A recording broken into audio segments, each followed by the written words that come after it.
lii moo leen di wan ne culture ne Sénégal amuñu ministre de la culture bi fi ñu ko liñ ci war a def defuñu ko ci waaw ndax chaque année Ndiaga Mbaye def na fi loo xam ne bu fi jógee ba léegi waroon nañ chaque année ñu defal ko hommage boo xam ne àdduna sépp a koy teewee waaw gouverneur état bi doo ci loxoom waaw waaye chaque année ñooy def suñu jéem suñu taxaar njaboot gi di dem gauche droite te di lépp fekkoon ne culture am na fi du demee noonu waxante dëgg li ñu def jël ay avenue Ndiaga Mbaye bu ñu ko tuddewul avenue tuddewul ko rue tuddewul ko monument man ci sama bopp man Alaaji Fay koñ ba ma dëkk fa ne Géejawaay tudde naa ko ak quartier ba ma dëkk ca Géejawaay waaw waxin la nag déggin la laaj waaw Ndiaga Mbaye du quelqu'un la def na fi lu ne ci aar bi kon nag waruñu ko mën a seetaane noonu waaw Ndiaga Mbaye war nañ fu mu toll di ko gëstu di gëstu njabootam ndax def na fi lu rëy rëy wasalaam loolu rek laa doon am lu may wax waaw. donc dañ leen ci remercier di leen ci gërëm bon ñun nag dafa am fu ñu taxaw mooy doomu Ndiaga Mbaye c'est pas forcément Ndiaga Mbaye am na lu mu def loo xamante ne bii tey moo tax kenn fàttewu ko doomu Ndiaga Mbaye aussi wax dëgg yàlla dama jàpp ne war na mën a def loo xamante ne bii tamit xëy na day am plus lay doon rek bu mu yokk ci loolu fexe aussi tamit bañ a taxaw ci man la doomu Ndiaga Mbaye rek mais jéem a def loo xamante ne bii aussi day tax bu ëllëgee fu ñu tuddee papaam tuddee ko fa moom aussi ñun foofu lañ taxaw muy héritage bu xaw a diis bu xaw a metti mais nag ñu ngi góorgóorlu ci jéem a fexe dundal loolu et que ñi nga xamante ne bi aussi ñoo ko bëggoon ñu fexe di leen fàttali kan mooy Ndiaga Mbaye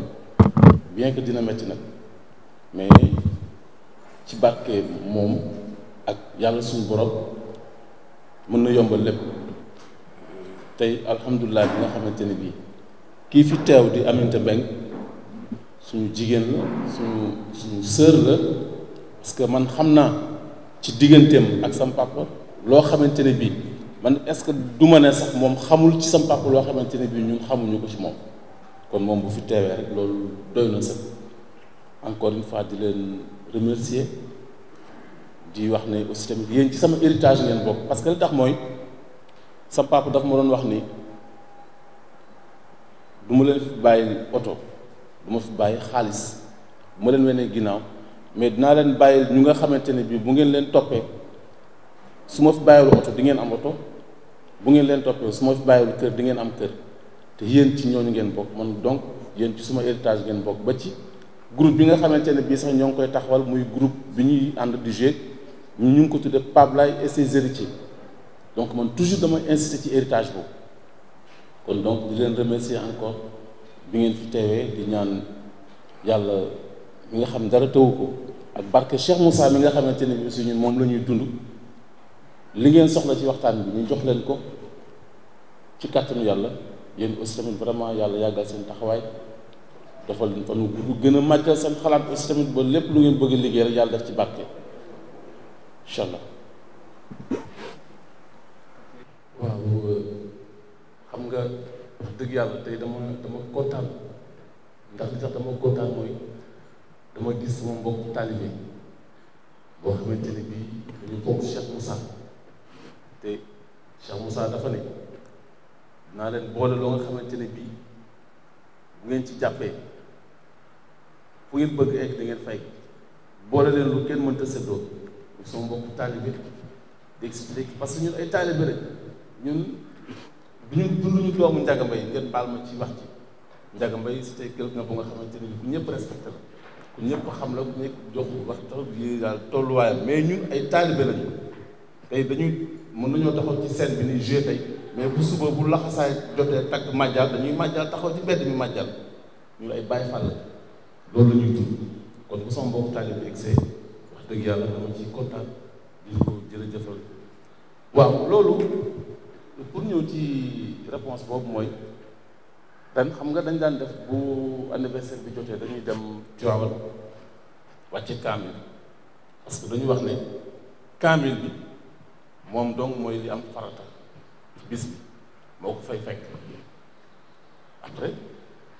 bu ñu añee waxtaan am benn retrouvaille boo fay am ak famille bi après mu jeex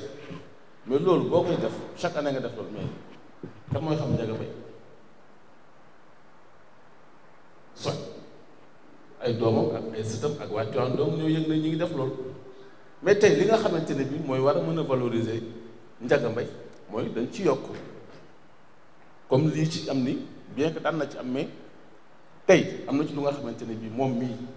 dox na ci pas yu nga xamante ne bi wax dëgg yàlla man sax au ma ci woon xalaat am nga benn exposition bu fay am projection de film am nga benn panel bu fay am bu nga xamante ne bi Tivaouane lay amee li tax ñu delloo ko Tivaouane aussi nag moom aussi ci la bokk parce que tamit nit boo koy defal da nga koy dem ci ay mbokkam parce que dañuy wax ne nit baax na ñu ne ndax mbokk yi ko mais ñun doom la ñu nga xamante ne bi toujours dañu bëgg lépp lu ñuy def suñuy mbokk ak suñuy baay ak suñuy nijaay ñëpp xam ne lépp lu ciy jël jox nañ leen ko ba pare day tax bu ëllëgee foo dem ñu fekk la fa moo tax ñu jël lépp delloo ko waa Tivaouane ci kàttanu yàlla ñaan yàlla aussi tamit bu déwénee tamit mu gën a déwén di ko indi Dakar wala ñu xool parce que Tataguine bi mu juddoo aussi tamit Tataguine la juddoo ñun Tataguine lañ yaroo bu ñu ko defee fii tey suba mën nañ ko yóbbu Tataguine ñun aussi ñu def loo xamante ni bi bu ëllëgee dinañ ne Pape Laye parce que Ndiaga Mbaye tamit def na li ko waroon mooy ubbi na yoon vraiment teg na fi bàyyi na fi maanaam jumtukaay xam nga tey bu fekkee da nga nekk ci sa tool am machine am pàkk bu rëy te amoo ko béy aussi du am njëriñ mais bàyyi na fi tool bàyyi fi machine donc ñun li ñu war mooy que ni ruuj ñaan yàlla jëmbat mu deqi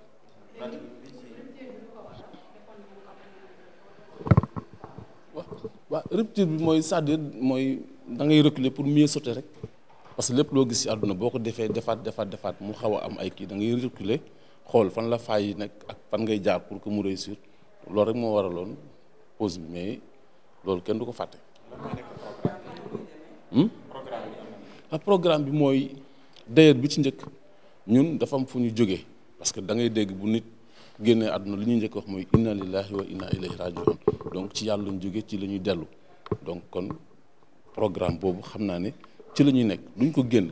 mais lépp loo gis ci àdduna dafay am foo xamante ne bi fa ngay waxee pour que ñi nga xamante ne bii am nañ dimension boobu mën nañ ko dégg ñi ko amul aussi nga wax ak ñoom ci dimension bi ñu déggee mais c'est juste pour fàttali nit ñi Ndiaga Mbaye parce que Ndiaga Mbaye du koo xamante ni duñ ko war a fàtte parce que même buñ ko fàttee sax léeg-léeg ngoo xamante ne parce que tey rek bi may ñëw ci suba gi am na koo xamante daf ma dañ ma ko présenté mu ne ma xam nga kan moo tax ma bàyyi cigarette ma ne ko déedéet mu ne ma sama yaay wax na sama papa wax na mais sa papa moo tax ma bàyyi cigarette xam nga kooku ba la yu muy du bàyyi du fàtte Ndiaga Mbaye waa ginnaaw wàcce kaamil bi am na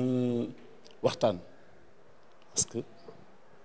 dama nekk ak ñoo xamante ni bii sama jëwriñ wax naa dañu ay Baay Faal lañ alxuraan bu wow beeg bu tooy bi parce que dafa fexe dafay jar nit ñi xàmmee ko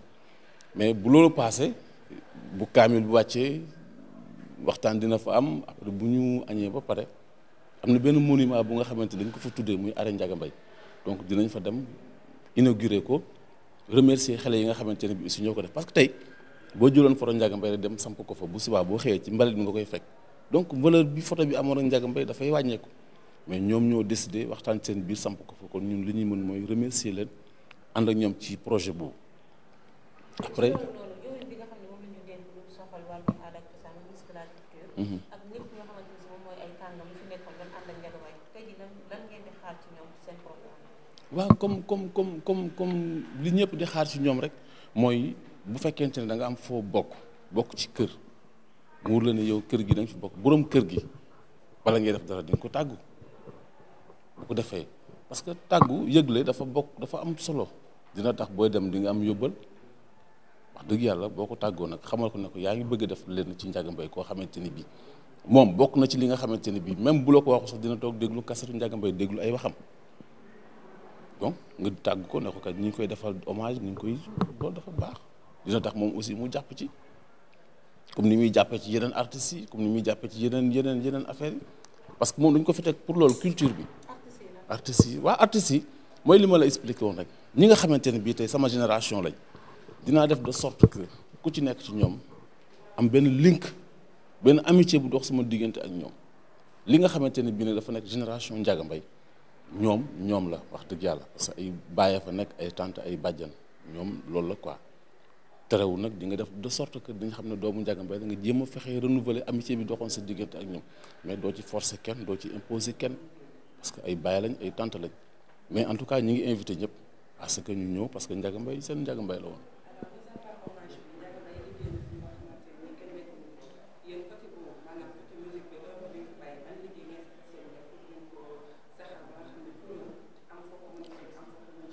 waaw parce que xam nga ñun ñu ngi préparé benn fondation bu nga xamante ni bii fondation Ndiaga Mbaye lay doon jéem a fexe lim fi woy bàyyi ko fi comme gars yi rek boo ñëwee jóge fenn xam Ndiaga Mbaye am na toog naa ci benn restaurant di reer am benn gars bu nga xam ne dafa dawale otoom Paris ba fii bi ñu ma ko présenté ñu waxtaan mu ne ma wallahi lazim mu ne ma sa papa moo ma gunge France ba Sénégal moo ma wettali France ba Sénégal mais xam nga kooku tey bu fekkoon dafa ñëw fekk benn fondation boo xam ne dafa am lépp Ndiaga Mbaye nga ñëw xool ko dafay baax day baax am na ci yu bari yoo xamante ne bii toujours foo dugg rek da ngay dégg exemple da ngay dégg donc loolu la quoi jéem a fexe taxawal fondation pare aussi tamit wax dëgg yàlla reprendre ko ci version yi ñu am yi ñu mën yëpp bu fekkente ni dégg naa sa xalaat sa question. ci reprendre boobu léegi dañuy dégg la nga yëkkati fi si kaw la kalimatu laa ilaaha illallaah. waaw léegi ci loolu noonu est-ce que tey muy reprendre son Ndiaga Mbaye. da ngay def ci wàllu sikar si nga koy jëmale bu ngay ci musique comme ni ko sa papa daan defee même bu fekkee aussi parole yi façon na ci mais da ci daan accompagner musique mais est-ce que tey jii yow sikar si fi sikar tey est-ce que tey dina pare. ah waaw xam nga sikar si nag moom yaa fa dugg de. ah sikar ba yaa fa dugg de. waaw parce que xam nga ñun ay taalibe Cheikh Moussa lañ fier de l'être même parce que taalibe Cheikh Moussa moom ku ko wax ku ne parce que dañ la ne mën ngaa yàqoo fu ne ñëw defaroo kër Cheikh Moussa mais kër Cheikh Moussa boo fa yàqoo dootoo defaroo feneen kon yow mii dafa mel ni xam nga li ngay laaj xam nga ki xam li ngay laaj nag day naqaree tontu waaw waaw ki xam li ngay tontu dafay naqare ki xam li muy laaj dafay naqaree tontu mais loolu la ñun ay Baye Fall lañ waa kër Cheikh Moussa lañ yoo xamante ni bii wax dëgg yàlla yëg nañ ci Cheikh Moussa yëg nañ ci moom loo xamante ni bii wallahi lazim ñun xam nañ fi ñu jëm xam nañ fi ñu jóge xam nañ fi ñu ne xam nañ fi ñu jëm waaw kon alhamdulilahi rabbil alamin ba ci bi ma toogee jëwriñ ñi fekk nañ ma fi jëwriñ ñi ñooy Cheikh Moussa te Cheikh Moussa moom yaakaar naa boo xamee xam nga ko mu doon waaw